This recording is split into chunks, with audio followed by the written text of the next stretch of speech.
Aimer Jésus-Christ, c'est aimer son prochain. Respecter Jésus, c'est respecter son prochain. Chercher l'intérêt de Jésus, c'est chercher l'intérêt de son prochain aussi. Faire du bien à quelqu'un, c'est le faire à Jésus-Christ. Bonjour, que Dieu vous bénisse. Voici le précepte que Christ nous a laissé dans le texte de 1 Jean chapitre 4, verset 20 à 21. Il est dit, si quelqu'un dit j'aime Dieu, qu'il haïsse son frère, c'est un menteur. Car comment peux-tu aimer Dieu que tu ne vois pas si tu n'aimes pas ton frère que tu vois? Verset 21, et nous avons de lui ce commandement, que celui qui aime Dieu aime aussi son frère. Que celui qui aime Dieu aime aussi son frère. Nous sommes nombreux à lever les mains, à nous mettre à genoux, pour prier Dieu, pour chanter Dieu le soir de la journée. Mais en même temps, de la même journée, des êtres humains que Dieu aime. Nous les manquons de respect, nous les négligeons, nous les bafouons, nous les humilions, nous les dénigrons, nous les rejetons. Et nous proclamons que nous aimons Dieu de notre bouche. Mais nos actions en témoignent le contraire. Nous oublions durement les fautes des autres. Nous manquons d'indulgence. Nous manquons de patience envers les autres. Nous sommes intransigeants, c'est-à-dire nous ne tolérons pas les erreurs des autres. Nous sommes perfectionnistes avec les autres. Nous sommes par contre tolérants avec nos erreurs. Mais quand c'est l'autre, là voici qu'on est dur. On se souvient de tout, on n'oublie rien. Alors par contre, nous oublions nos propres erreurs. On ne peut pas aimer Dieu si on n'aime pas l'être humain qui nous rappelle Dieu. Les chagrins de chaque homme sont entendus par le cœur de Dieu. Chaque homme qui souffre, c'est Dieu qui souffre. Puisque dit si celui qui dit qu'il aime Dieu, qu'il aime aussi son frère. Chaque homme qui pleure, c'est le cœur de Dieu aussi qui pleure. Un enfant qui pleure, cela ne cause-t-il pas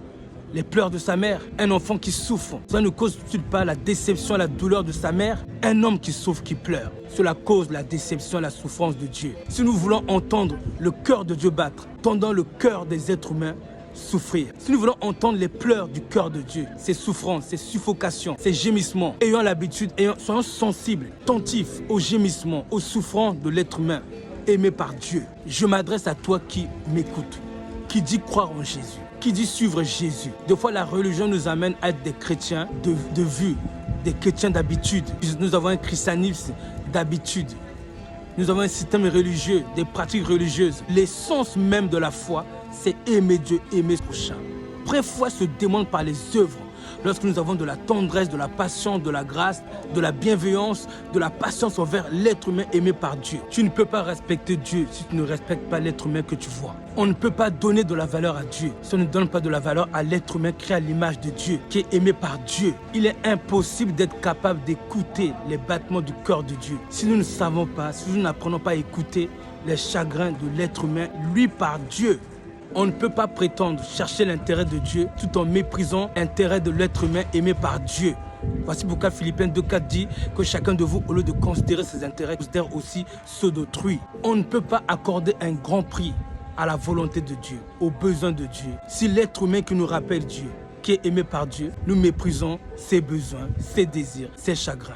On ne pourra pas aussi accorder un grand prix à la volonté de Dieu, ne pas un grand prix aux besoins de l'être humain à côté de nous. L'être humain créé à l'image de Dieu nous rappelle Dieu. Si on ne sait pas le faire à l'homme, on ne saura pas le faire à Dieu. On ne peut pas aimer l'homme, faire du bien à l'homme, on ne saura pas aussi faire de même à notre Dieu. Des fois, nous bafouons l'homme, nous le méprisons, nous le dénigrons, nous l'humilions, nous le rejetons. Nous ne faisons aucun cas de ses souffrances. Sans le savoir, nous sommes en train d'agir de même à notre Dieu que nous disons aimer. Or, on ne peut pas aimer Dieu qu'on ne voit pas. Si on n'aime pas l'être humain que nous voyons, rappelle Dieu. Et car lui-même est aimé par Dieu. On ne sait pas prendre soin de l'être humain. Comment pourrons-nous prendre soin de Dieu que nous ne voyons pas? Dieu est tout puissant. Dieu n'a pas besoin de nous. Mais par contre, Dieu a besoin d'être aimé.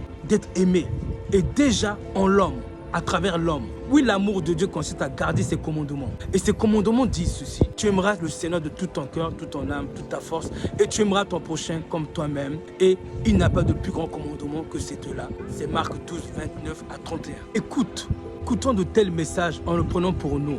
Pas pour examiner la vie des autres, mais pour examiner notre propre vie afin de vérifier si nous sommes sur le chemin que Christ a laissé, le chemin de l'amour. Si vous avez un ami ou une amie qui tous les jours vous dit qu'il vous aime en votre présence, mais un jour vous partez et celui-ci voit vos enfants en train de souffrir, il ne fait aucun cas. Il méprise, il ne considère même pas.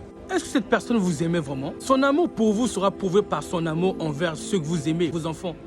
C'est ainsi que Dieu nous a dit que celui qui dit qu'il aime Dieu, qu'il aime aussi son frère, sa sœur, son prochain. Et aimer, c'est toute forme d'action, d'amour, de justice, de bonté, de miséricorde, de bienveillance envers quelqu'un aimé par Dieu. C'est ça l'amour que Dieu veut que nous puissions avoir les uns envers les autres. Oui, nous les enfants de Dieu, les chrétiens, nous pouvons chanter, prier, louer, évangéliser, crier, faire des vœux, jeûner. Mais S'il n'y a pas d'amour, 1 Corinthiens 13, versets 1 et 2 nous dit que tout ça ne sert à rien.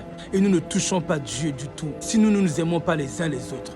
Prenons l'exemple d'une maman. Si vous détestez son bébé, pour elle, c'est elle que vous détestez. Si vous détestez ses enfants, pour elle, c'est elle que vous détestez. Parce que ses enfants lui rappellent son être. Ses enfants sortent d'elle. Dieu nous a créés à son image. Voici pourquoi le deuxième commandement le plus important, c'est aimer son prochain. Après aimer Dieu, c'est aimer son prochain. Il n'y a pas de commandement plus grand que ces deux-là. Ainsi, Dieu se sent négligé, Dieu se sent méprisé, oublié, mis de côté, mis à l'écart, parce que nous agissons ainsi envers quelqu'un que lui il aime, les êtres humains qu'il aime. Si à tes yeux, aimer semble un fardeau difficile, je t'annonce une bonne nouvelle. Jésus est mort à la croix pour te transmettre la capacité d'aimer facilement. Oui, ce ne sera pas facile au départ, mais c'est un ordre que Christ a donné. Nous devons tendre vers ce perfectionnement, jour après jour, apprendre à nous aimer, parce qu'on ne peut pas aimer le Dieu que nous prions, que nous chantons, si on n'aime pas l'être humain. On ne peut pas considérer ce besoin si on ne considère pas les besoins de l'être humain. Soyons équilibrés. Aimons Dieu et aimons notre prochain, et donnons-lui la valeur qu'il mérite, parce qu'en mourant à la croix, Dieu a estimé la valeur d'un homme